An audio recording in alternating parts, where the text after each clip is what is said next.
اعوذ باللہ من الشیطان الرجیم بسم اللہ الرحمن الرحیم یا بنی اسرائیل، اے بنی اسرائیل یا اے اولاد یعقوب، اذکروا تم یاد کرو نعمتی میری نعمت کو، التی وہ جو، انعمت میں نے انعام کی، علیکم تم پر، واوفوا اور تم پورا کرو، بعہدی میرے وعدے کو، اوفی میں پورا کروں گا، بعہدکم تمہارے وعدے کو، وایایا اور خاص مجھے سے، فرحبون پس تم ڈرو، وآمنوا اور تم ایمان لاؤ، بما اس پر، انزلت جو نازل کی میں نے، اتاری میں نے، مصدقا لما تصدیق کرنے والی اس کی، معکم جو تمہارے پاس ہے، ولا اور نہ، تکونوا تم ہو جانا، اولا پہلے، کافرین انکار کرنے والے، بھی اس کا، ولا اور نہ، تشتروا تم خریدو، بآیاتی میری آیات پر، ثمناً قیمت، قلیلاً تھوڑی، وایایا اور خاص مجھے سے، فاتقون پس تم ڈرو، ولا اور نہ، تلبسوا تم ملاؤ، حق کو، بالباطل باطل کے ساتھ، واو اور نہ، واو عاطفہ ہے، پیچھے سے معنی آئے گا اس کا، وَتَقْتُمُوا الْحَقَّ اور نہ تم چھپاؤ حق کو، وَأَنْتُمْ اور تم، تعلمون جانتے ہو، وَأَقِیمُوا اور تم قائم کرو، صلاۃ نماز، وَآتُوا اور تم ادا کرو، زکوٰۃ زکوٰۃ، وَارْکعُوا اور تم رکوع مع الراکعین رکوع کرنے والوں کے ساتھ، اتأمرون کیا تم حکم دیتے ہو، ناسا لوگوں کو، بالبر نیکی کا، وتنسون اور تم بھول جاتے ہو، انفسکم اپنی جانوں کو، وانتم اور تم، تتلون الکتاب پڑھتے ہو کتاب، افلا کیا پس نہیں، تعقلون تم عقل رکھتے، واستعینوا اور تم مدد مانگو، بالصبر صبر کے ساتھ، والصلاۃ اور نماز کے ساتھ، وَإِنَّهَا اور بے شک یہ، لَکَبِیرَۃٌ البتہ باری ہے، الا مگر نہیں باری، علی الخاشعین عاجزی کرنے والوں پر، الذین وہ لوگ، یظنون جو گمان کرتے ہیں، انہم بے شک وہ، ملاقو ملنے والے ہیں، ربہم اپنے رب سے، وانہم اور بے شک وہ، الیہ اسی کی طرف، راجعون لوٹ کر جانے والے ہیں۔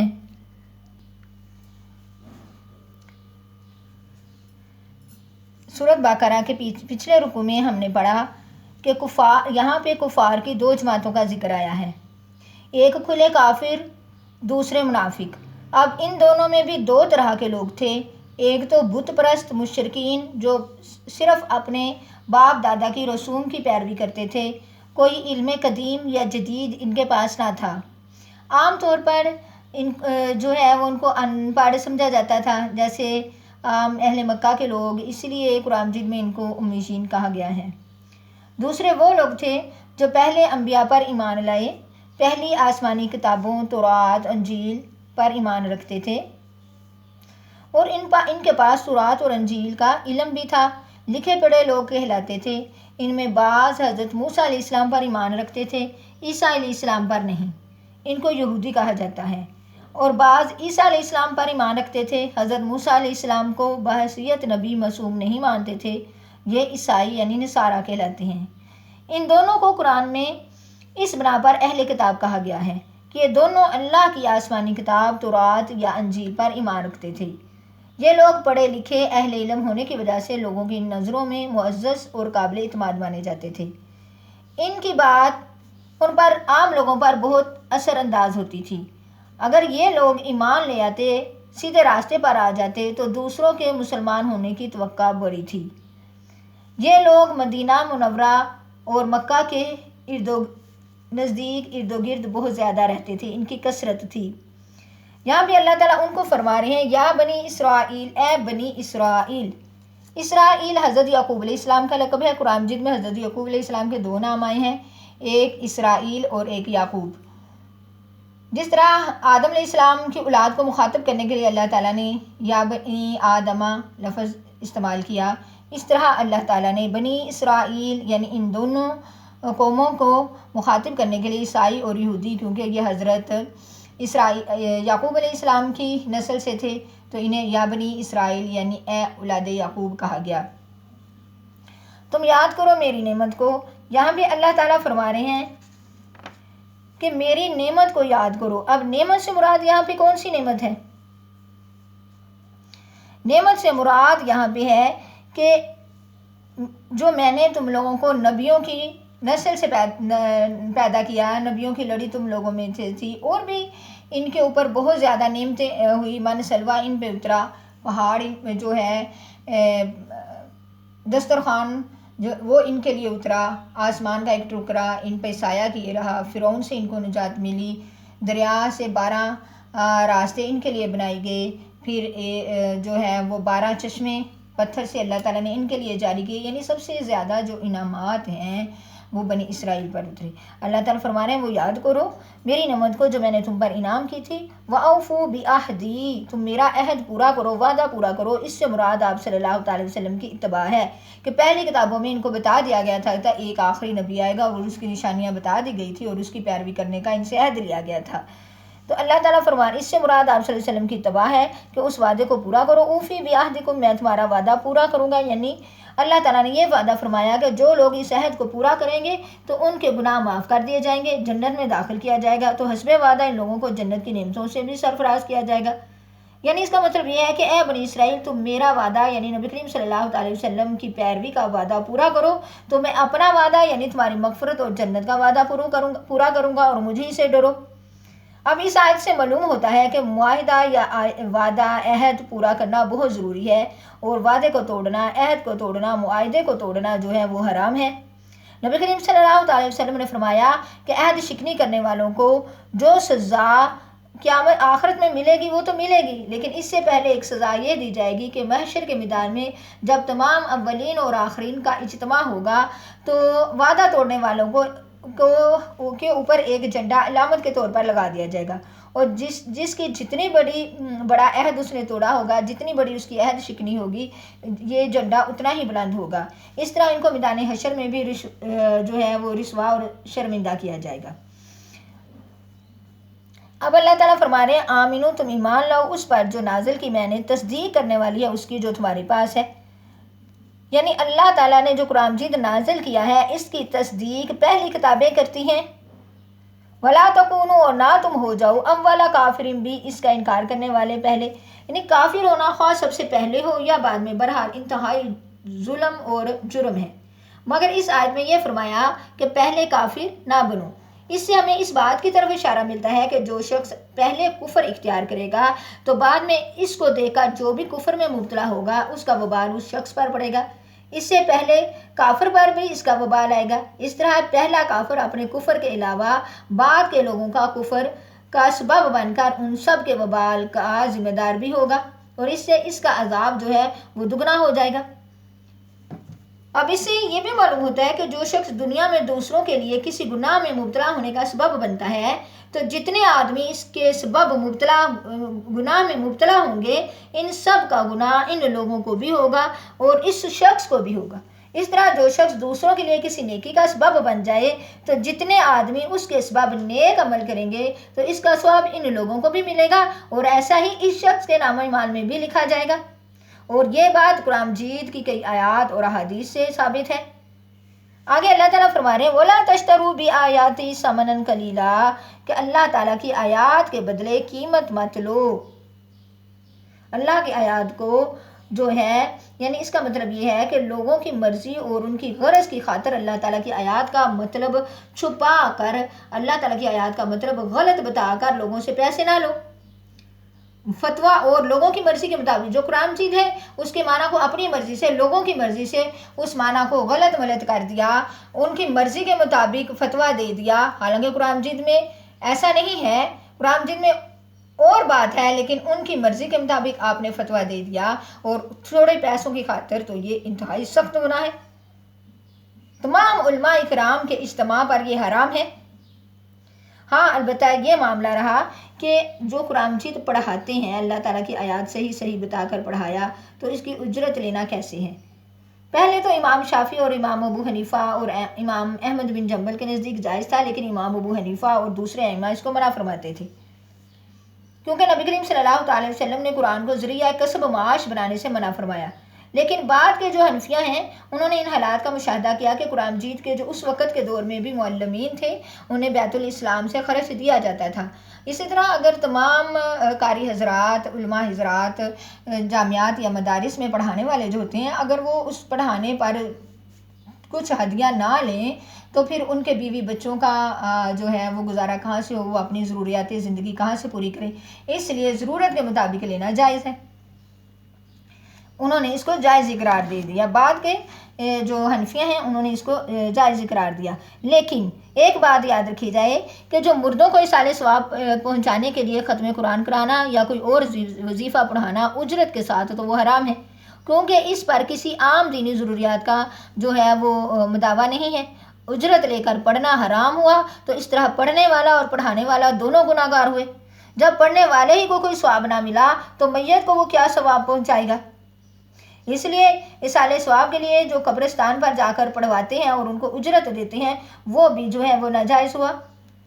اور آگے اللہ تعالیٰ فرما رہے ہیں وَلَا تَلْبِسُوا، اور نہ تم ملاؤ حق کو بالباطل، باطل کے ساتھ۔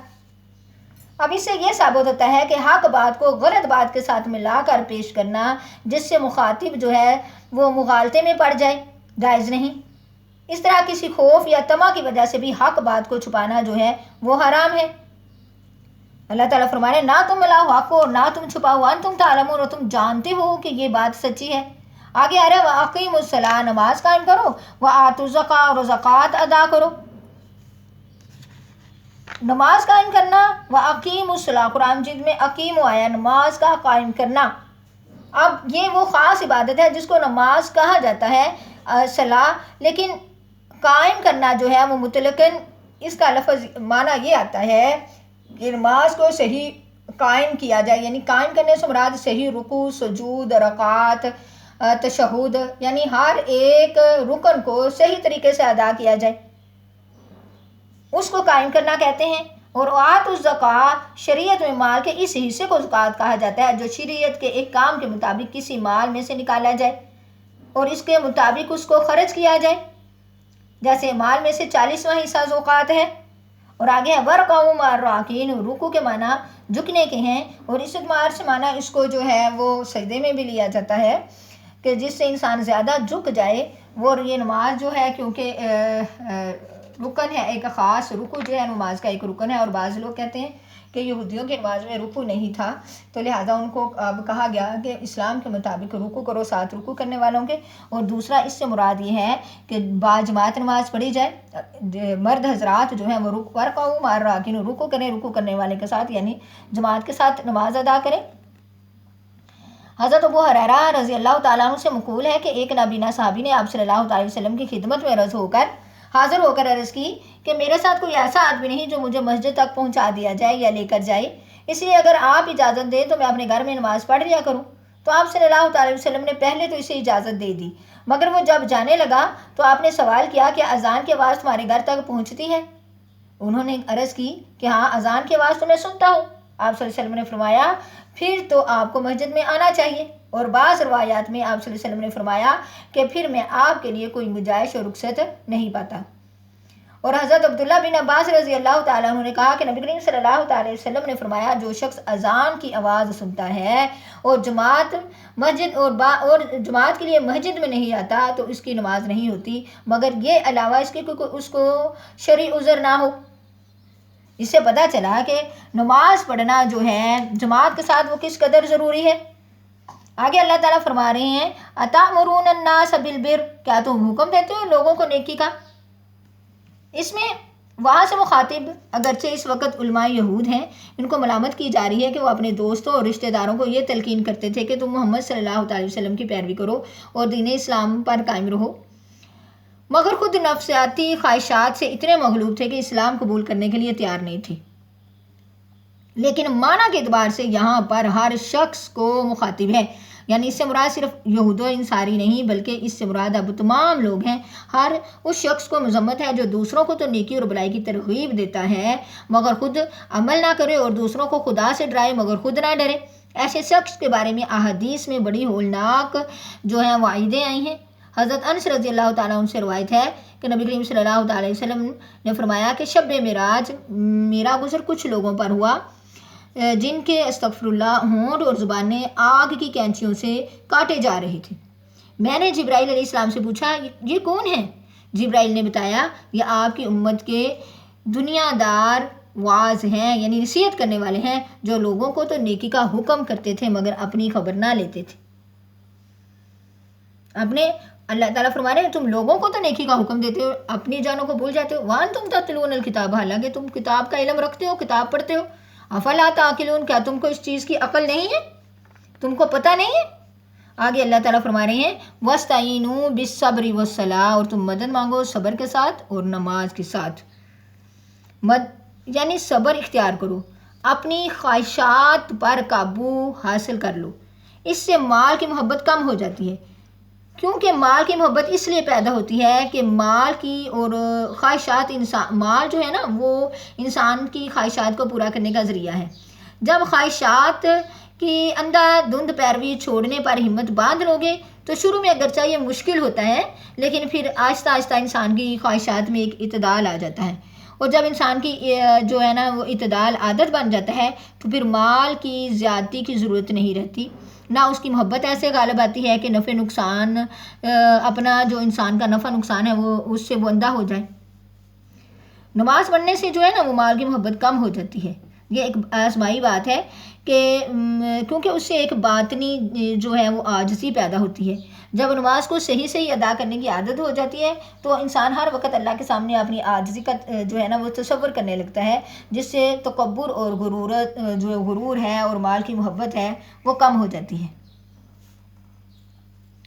اور نہیں وہ باری۔ عام لوگوں کو نماز پڑھنا بھاری لگتا ہے، لیکن جن لوگوں کے اندر عاجزی انکساری ہو ان کو جو ہے وہ نماز پڑھنا باری محسوس نہیں ہوتا۔ وہ لوگ کون سے لوگ ہیں؟ وہ الذی، وہ جو یظنون، خیال کرتے ہیں کہ بے شک وہ اپنے رب سے ملنے والے ہیں اور بے شک وہ اسی کی طرف لوٹ کر جانے والے ہیں۔ یہ ان لوگوں کی صفات بیان ہوئی۔ السلام علیکم ورحمۃ اللہ وبرکاتہ۔